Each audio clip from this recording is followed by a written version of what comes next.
Bom, pessoal, boa noite. Então, uma pequena comentada sobre a aula, fazer uns pequenos comentários sobre a aula de hoje. O áudio não ficou tão legal, pessoal. Eu resolvi gravar para vocês fazerem uma melhor interpretação, certo? Pessoal, na dilatação dos líquidos, nós vimos que os líquidos eles não têm forma própria, né? Ou seja, toda vez que você for colocar um líquido em algum recipiente, ele vai adquirir o formato do recipiente, né? Nem líquido e nem gases, nem qualquer gás que você imaginar, ele vai ter forma própria, tá certo? Então, na fórmula da dilatação, a gente já viu que é o volume inicial, o coeficiente e a variação em temperatura. Só que hoje a gente viu que os gases, esse coeficiente nos líquidos ele tem variação. Você vai já interpretar. Deixa eu ver, pronto, ok. Aqui nós temos a tabela. Por exemplo, o álcool, pessoal, a gasolina e o mercúrio, vocês estão vendo? O álcool, gasolina e mercúrio. Olha o coeficiente de dilatação do álcool, 100, né? 100 vezes 10 a menos 5. Da gasolina, 11 vezes 10 a menos 4. E do mercúrio, 12,210 a menos 5. Você pode perceber, pessoal, que aqui o coeficiente do álcool é bem maior, né? Ou seja, nessa pandemia, você tem prestado muita atenção que as pessoas têm se utilizado muito do álcool, né? Tanto faz ele em gel, 70%, ou ele líquido, a 100%, ou 70% também. O que é que você percebe? Você percebe que em poucos segundos, quando você coloca o álcool na sua mão, ele evapora, né? Ele seca. Quer dizer que ele tem um coeficiente de dilatação muito alto, ou seja, só o simples fato dele ter saído da garrafa e ter sido adicionado na sua pele, já houve uma mudança de temperatura. Ou seja, essa pequena variação de temperatura que acontece ali na sua mão e o ambiente também, né, que nós estamos, já faz com que o álcool vire um gás, tá certo? O álcool líquido ou em forma de gel já vire um gás ali, tá certo? E quando você olha aqui para os gases, pessoal, hoje a gente viu que o coeficiente de dilatação dos gases é 3,66 vezes 10 a menos 3, tá certo? Qualquer gás, pessoal, qualquer gás vai ter sempre esse mesmo coeficiente. Lembrando, materiais sólidos e materiais líquidos possuem coeficientes diferentes. Uns maiores, outros menores, mas quando você passa para os gases, o coeficiente é o mesmo, tá certo? Nós vimos também, pessoal, que até um assunto da prova que está aí disponível para vocês fazerem, a ideia da dilatação aparente, a dilatação real e a dilatação do líquido. Se você ainda não entendeu o que é, você pode prestar atenção para esse primeiro exemplo aqui, ó. Nesse primeiro exemplo, imagine que isso aqui seja algum objeto aí, algum tipo de panela para você ferver essa água. O que acontece? Ó, V0 aqui é o volume inicial, vocês podem prestar atenção que a água se encontra aqui. Quando a gente transmite calor, quando tem alguma coisa para transmitir calor, o que acontece? A agitação molecular, pessoal, ou seja, a agitação das moléculas da água vai fazer com que a água expanda, ou seja, ganhe mais volume, né? Ela vai aumentar o volume. Quando ela aumenta o volume, ó, ela acaba descendo aqui, estão vendo? Esse descendo, pessoal, que a gente chama aqui, é simplesmente o que a gente chama de dilatação aparente, tá certo? Se você fosse calcular a dilatação sofrida por esse líquido, você ia pegar o volume inicial, supondo aqui que aqui fosse, sei lá, 100 ml. Aí aqui, depois que ele expandiu, você ia pegar o coeficiente, né? Você ia pegar o coeficiente de dilatação da água e depois você ia pegar a variação de temperatura. Exemplo, se aqui nesse primeiro bulizinho aqui a água estivesse a 30 graus Celsius e aqui ela estivesse a 100, então a variação em temperatura 70, então você multiplicaria 100 vezes 70 e vezes o coeficiente da dilatação da água. E essa águazinha que caiu aqui, pessoal, seria a dilatação aparente, tá certo? Então, a dilatação aparente, pessoal, é sempre a inicial menos a dilatação sofrida, tá certo? No vídeo, pessoal, da aula passada, da semana passada, tem eu respondendo umas questões dessa daí, tá certo? Pessoal, ó, a água, que é a substância, uma das substâncias mais comum na natureza, em maior abundância. A água, pessoal, ela tem formatos bem interessantes. É tanto que eles intitulam a água aqui, pessoal, teoricamente eles falam da água na dilatação anâmola da água, né? O que seria isso, uma dilatação anâmola da água? Seria o seguinte, pessoal, preste atenção. Imagine, pessoal, que você tivesse um recipiente com água a 0 graus Celsius, a 4 graus Celsius e a 100 graus Celsius. O que é que significa uma água a 0 graus Celsius? Você sabe que a água a 0 graus Celsius ela fica gelo, ela se encontra no formato de gelo. E a água a 4 graus Celsius, assim que a água sai de 0 graus, a água já começa a ficar líquida, certo? Então, quando a água está a 4 graus Celsius, ela está líquida. E a 100 graus Celsius, ela está se preparando para entrar no processo de ebulição, ou seja, ficar gasosa. Ok?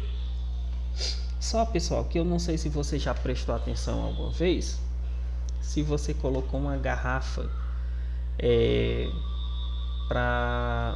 uma garrafa completa, cheia de água, dentro do congelador da geladeira de sua casa.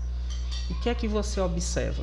Quando você coloca aquela garrafa dentro da geladeira da sua casa, o que é que acontece com a garrafa? Ela aumenta o volume. Quando for de manhã que você for pegar essa água lá, se você colocar à noite, que você perceber que ela está toda pedrificada, aquela água, você vai perceber que tanto a garrafa expandiu o tamanho como a água. Ou seja, a água, pessoal, na forma sólida, gelo, ela tem maior volume, que é esse primeiro exemplo aqui, esse primeiro copinho, do que quando ela está na forma líquida. Você pode prestar atenção aqui que no exemplo que ele deu para a gente aqui, ele desce um pouco, né? E realmente é isso. Se você deixar essa garrafa que está pedrificada, que você tirou cedo da sua geladeira, o que é que vai acontecer? Ela vai diminuir o volume. Isso acontece, pessoal, também pelo fator densidade, tá certo? Pelo fator densidade. Olha só aqui, ó, nesse gráficozinho que eu tenho aqui, ó. Pelo fator densidade, significa dizer que quando eu estou a 0 graus Celsius, a minha densidade é menor do que quando eu estou a 4 graus, entende? Ó? Quando eu estou a 4 graus, com a minha densidade é maior do que quando eu estou a 0 graus, tá ok? Então, tanto pelo volume que ele ocupa, mas também pelo fator da densidade. Não sei se você lembra o que é densidade. Densidade é uma razão entre a massa e o volume ocupado, certo? É claro e lógico que a densidade do gelo é bem menor do que a densidade da água líquida, né? Tá certo?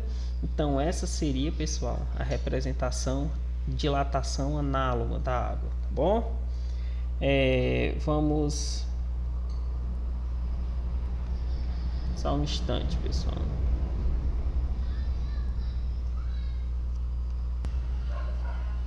Ó, pessoal, já nesse exemplo que eu vou mostrar aqui para vocês, ele tá pegando aí, pessoal, um pouquinho de nitrogênio líquido.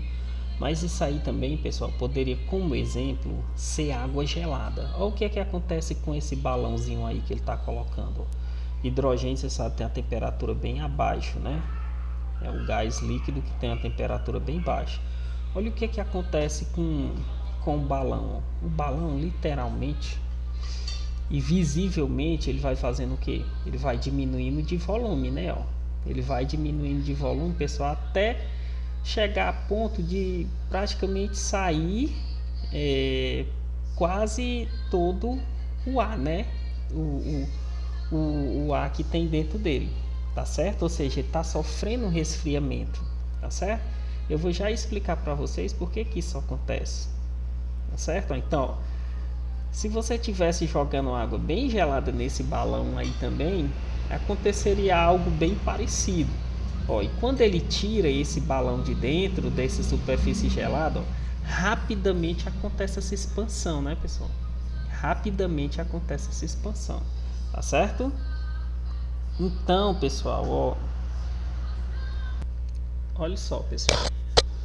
Você precisa sempre interpretar muito bem essa ideia dos três estados físicos da matéria, né? O sólido, o líquido e o gasoso. Que eles têm, pessoal, tudo a ver com o conteúdo de dilatação estudado. Olha só que coisa interessante. Quando você tem uma molécula, pessoal, no estado sólido, olhe para isso aqui, ó. Olhe para essas bolinhas. Essas bolinhas, pessoal, elas simbolizam os átomos, ou seja, as moléculas de água, tá certo? Nesse caso aqui, pessoal, as moléculas de água, quando uma substância está em estado sólido, elas estão muito calmas, ou seja, a agitação dessas moléculas é quase que nula, pessoal, é muito pouca, tá certo? Então, quando você passa para o estado líquido, aí essa agitação, ou seja, essa movimentação das moléculas já é um pouquinho maior. Aí quando você vem para o estado gasoso, pessoal, quando as moléculas aí estão atingindo o seu ponto de ebulição, essa movimentação, pessoal, ó, dessas moléculas já é bem maior, entendeu? Então essa agitação é muito intensa. E essa agitação intensa, pessoal, é que faz com que os gases tenham uma expansão tão grande, tá certo? Ou seja, se você, como eu falei hoje pela manhã, e o exemplo aí do balão sendo resfriado com mercúrio, assim que o balão é resfriado, o que acontece com essas moléculas? Elas se unem, ou elas se unificam novamente, elas ficam todas emparelhadas, entenderam? É isso que acontece. Por isso, não é que o gás sumiu dali de dentro, o gás não sumiu, o gás continuou ali dentro. O que aconteceu? Eles diminuíram a sua agitação, ou seja, a sua energia, né? A sua energia cinética ali naquele momento. Aí, quando eu tiro o nitrogênio, novamente, eu resfrio, tiro lá o resfriamento do balão, o que acontece? Os gases rapidamente começam a se expandir. E quando os gases estão em movimentação, o que acontece com o balãozinho? O balãozinho novamente enche, entendeu? Então é isso que a gente deve interpretar para poder entender o que é uma agitação molecular e por que os gases, pessoal, eles têm um coeficiente de dilatação tão grande em relação aos outros que estão no estado líquido e no estado sólido, entenderam? É tanto que hoje pela manhã eu falei no exemplo lá da moto. Deixa eu procurar para mim falar para quem não assistiu a aula, né? Ó, para quem não assistiu a aula hoje pela manhã, o que foi que a gente falou? Esse exemplo ele está no livro, na página 63, aonde tem um exemplo de uma moto, né? De uma moto, de um tanque, de uma motocicleta, certo?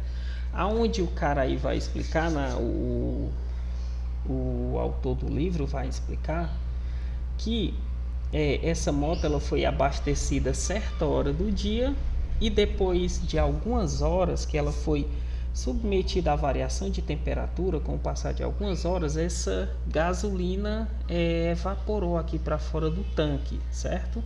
Então percebeu-se que um pouco dessa gasolina tinha, através do seu processo aí de formação gasosa, né, tinha ficado aqui dentro, em cima do tanque, ou seja, evaporou um pouco. Nós tentamos explicar hoje pela manhã que isso acontece, pessoal, porque, primeiro, os dois aí sofrem dilatação.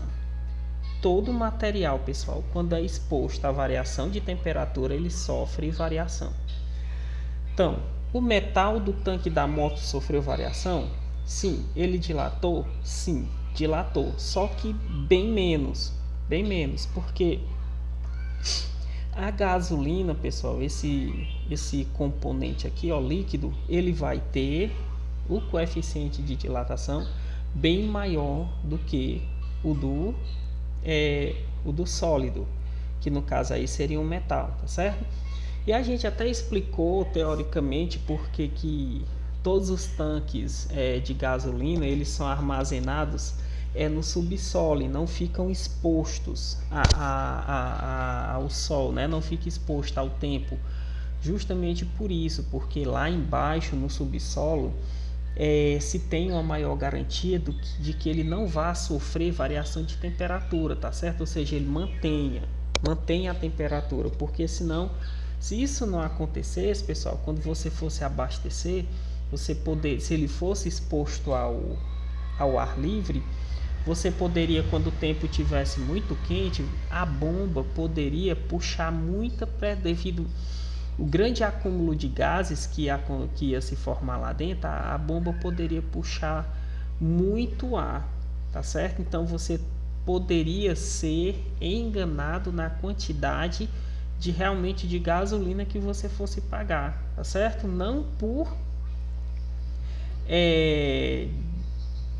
por irresponsabilidade do dono do posto, mas por um fator mesmo físico natural, tá certo? Uma mudança de temperatura que iria ocasionar ali nesses dois, no tanque, tanto no tanque como no líquido, se eles ficassem expostos ao sol, tranquilo?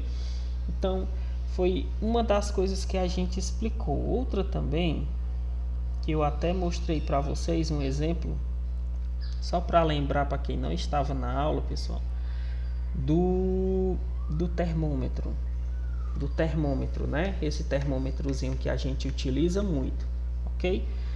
Ele é um exemplo típico de dilatação volumétrica, tá certo? Um termômetro que nós conhecemos por termômetro de mercúrio, né? O mercúrio, vocês sabem muito bem que é o único metal encontrado na natureza em sua forma líquida. Os outros todos eles são encontrados na forma sólida.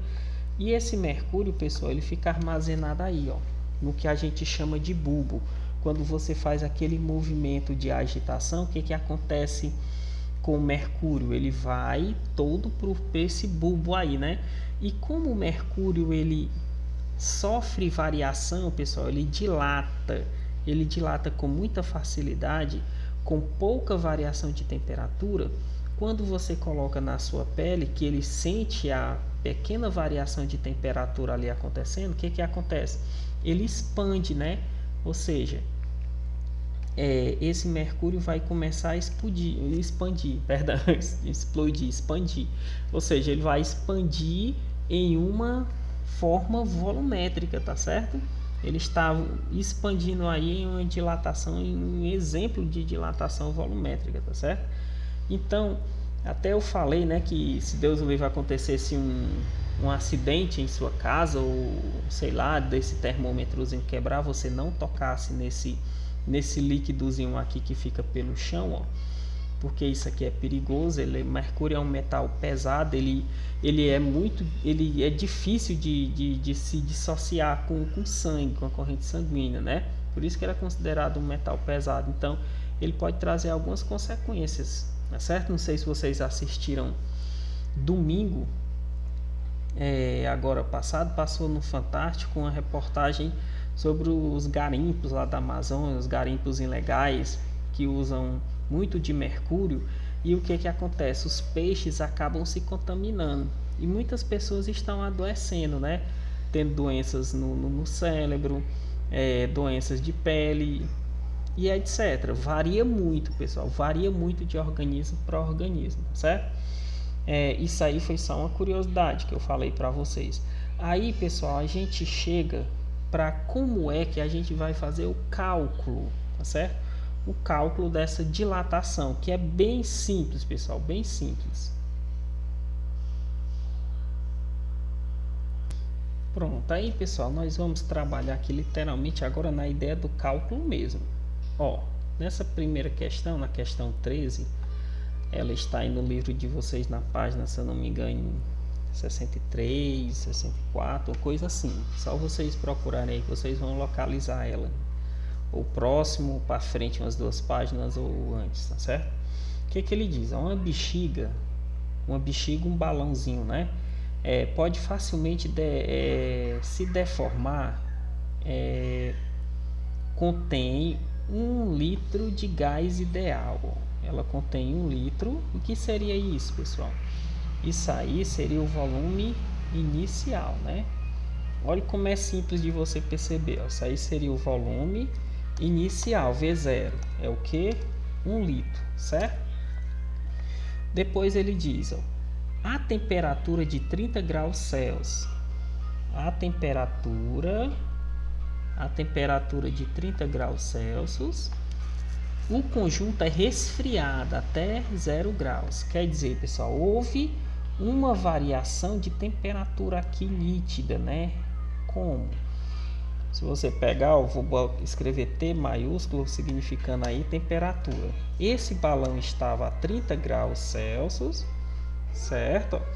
Ele está dizendo aí que ele estava a 30 graus Celsius.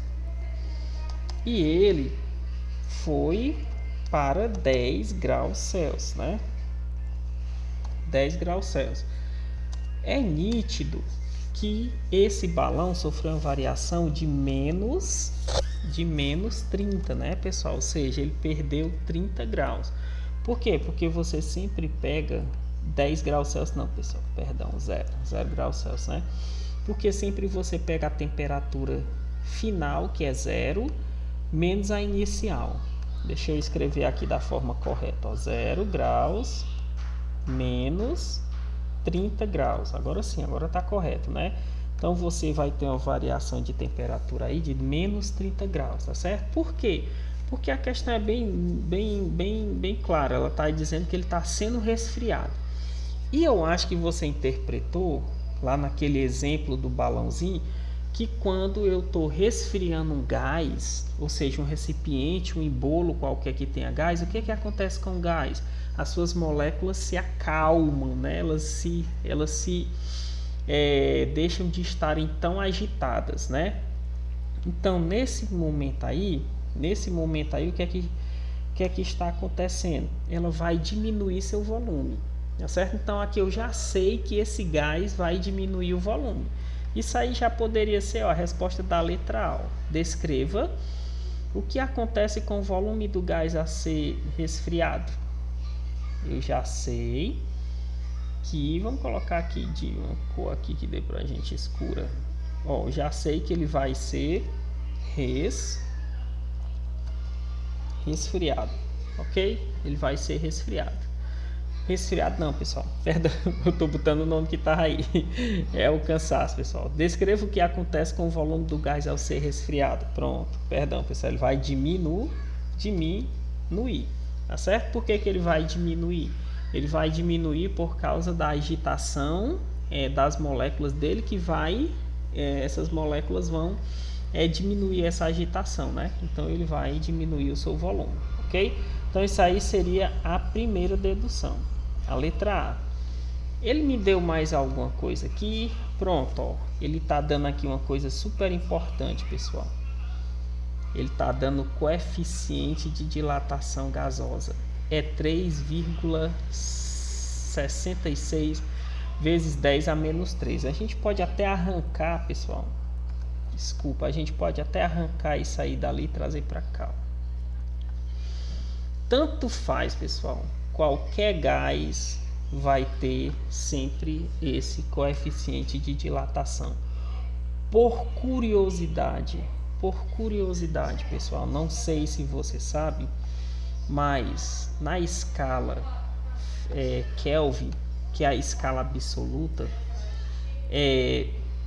qual é a temperatura mínima que um gás pode chegar lá na escala Kelvin? Não sei se vocês lembram, mas se vocês lembrarem, o zero absoluto de Kelvin é quanto, pessoal?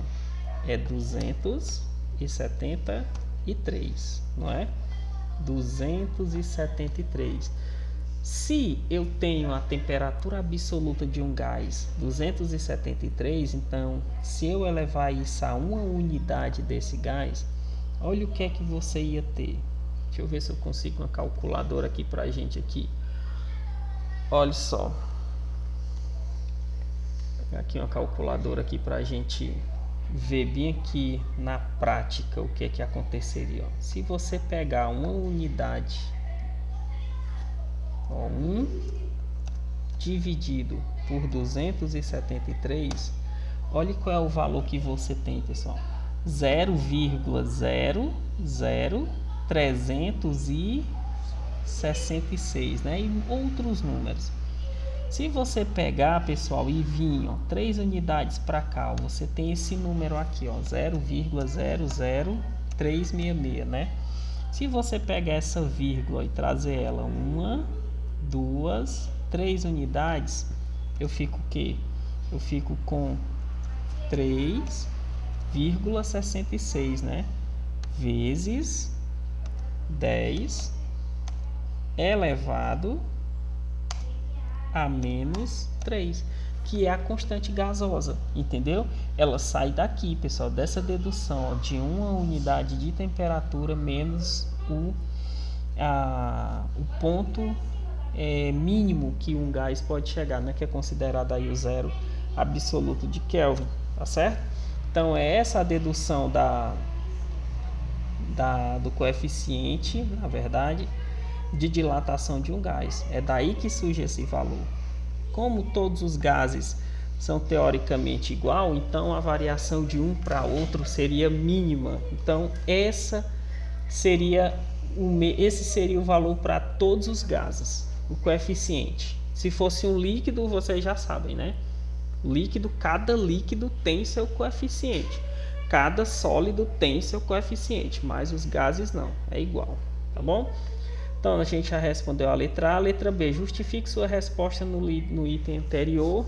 Eu poderia justificar aqui, pessoal, igual a gente colocou pela manhã. Porque diminui a agitação molecular, né? Letra B, por que que acontece o que acontece com o volume do gás? Ele vai diminuir. Por que ele diminuiu? Você pode colocar simplesmente isso, ó. Diminuiu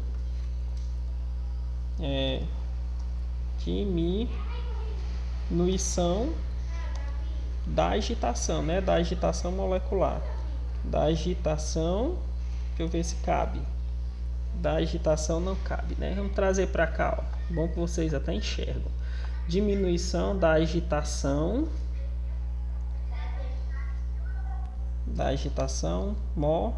molecular, né? Molecular, tá bom? Então essa daqui poderia ser uma justificativa da letra B, como também você pode criar. Eu escrevi dilatação, agitação aqui errado, né, pessoal? O símbolo não seria esse, tá certo? Então, resposta da letra B seria essa daí. E a letra C? Calcule a variação de volume do gás. Pronto. Esse, pessoal, particularmente, é o que eu acho mais simples. Qual é a fórmula para você calcular a dilatação de um gás? Você pega o V, delta V, né? Que é o volume final. Você pode escrever delta V aqui, se você quiser. Se você quiser escrever a fórmula como ela bem é, ó, delta V, que é a variação do volume, né? Você pode ter como volume final o V0, que é o volume inicial, o gama, que é o coeficiente igual a todos, e o ΔT, que é a variação de temperatura. É a mesma fórmula praticamente, pessoal, para dilatação do líquido, para dilatação de um material sólido. O que muda aqui para a gente é apenas as unidades de medida e esse coeficientezinho bem aqui, né? Esse coeficientezinho bem aqui. Então vamos lá, o que é que você ia ter? Escrever aqui que fica mais bonito. Ele quer a variação, vou chamar só de V. Volume inicial eu já sei que é 1 litro. Vou multiplicar por 3,66. Deixo 10 a menos 3 para o final. Deixo 10 a menos 3 para o final. E a variação de temperatura é menos 30. Tá certo? Você ia ter, pessoal, que fazer esse cálculo bem fácil, né? Com a sua calculadorazinha na mão, você ia multiplicar 1 multiplicado por 3,66, pessoal, vezes 30, ia dar 109,8. 109,8, tá certo? Só que está aqui, está multiplicado. Isso daí está multiplicado por 10 elevado a menos 3. Então agora nós vamos voltar às 3 unidades, né? Vou colocar aqui de vermelho para vocês verem o pincelzinho. Se eu voltar a 3 unidades aqui, ó, eu vou voltar a primeira, a segunda e a terceira. Então quer dizer que esse volume aí, como a vírgula, quando eu volto 3 unidades, ficou na frente do 1, você ia botar V igual a 0,109 litros, né? Que eu até pela manhã eu fiz a comparação de ml, por exemplo. 1 litro é a mesma coisa que 1000 ml, só para você perceber a dilatação. E 0,109 litros é só você multiplicar isso aqui por 1000 que você transforma em ml. Então ia ficar 109 ml, ok? Então, qual foi a dilatação desse gás? Ele tinha 1000 litros, pessoal. Ou seja, 1000 litros não, 1000 ml. E ficou com 109 ml. Quer dizer, diminui o volume bastante, né, pessoal? Praticamente quase que zerava, tá certo? É simples. Então, essa daí seria a questão de número 13, tá certo? Pessoal, só lembrando para vocês que uma variação gasosa, pessoal, quando ela sofre uma variação de temperatura muito distanciada, ela pode ser de certa forma um pouco perigosa, né? Porque dependendo do recipiente que contém esse gás, podem acontecer explosões, né? A gente vê muito por aí afora, né? E até aqui mesmo no Brasil. Pessoas que trabalham com gás e vão manipular ele de um recipiente para o outro e manipulam às vezes de forma errada, ou às vezes as válvulas de segurança que tem nesses recipientes estão danificadas. O que que acontece? O gás, pessoal, os gases eles se expandem com tanta velocidade que se o recipiente não aguentar, a explosão é muito forte, né? Simplesmente por isso, por a grande energia cinética, a grande movimentação que esses fluidos têm, né? Que a gente chama isso tudo aí de fluidos, né? Os fluidos gasosos. Então vamos lá, a última questão é 14. Em um recipiente que possui um embolo móvel, tem volume inicial, ó, ele tem um volumezinho aí, ó, de 400 centímetros cúbicos. Aqui a unidade de medida já mudou, né? O outro era litro, aí é centímetro cúbico. Não tem problema nenhum, pessoal, tá certo? Aí ele só está falando apenas em volume e o outro ele estava falando em capacidade, tá certo? Porque litro é capacidade, centímetro cúbico já é volume, mas não vai diferenciar em nada na resolução da questão. É de um gás ideal a 10 graus Celsius, então temperatura inicial 10, ao você aquecer esse gás até a temperatura de 90. Então você tem a temperatura sempre a final menos inicial, então é 90 menos 10. Olha só, se eu dividir 90 menos 10, eu vou ter 80 graus Celsius, né? Então dá para você perceber aí que esse gás não está diminuindo a temperatura. Se ele diminuir a temperatura, se a temperatura diminuir, o gás vai diminuir sua agitação, ou seja, ele vai diminuir seu volume. Mas como a temperatura é positiva, então quer dizer que ele está expandindo, ou seja, as moléculas dele estão bem agitadas, né? Está bem agitado o negócio aí.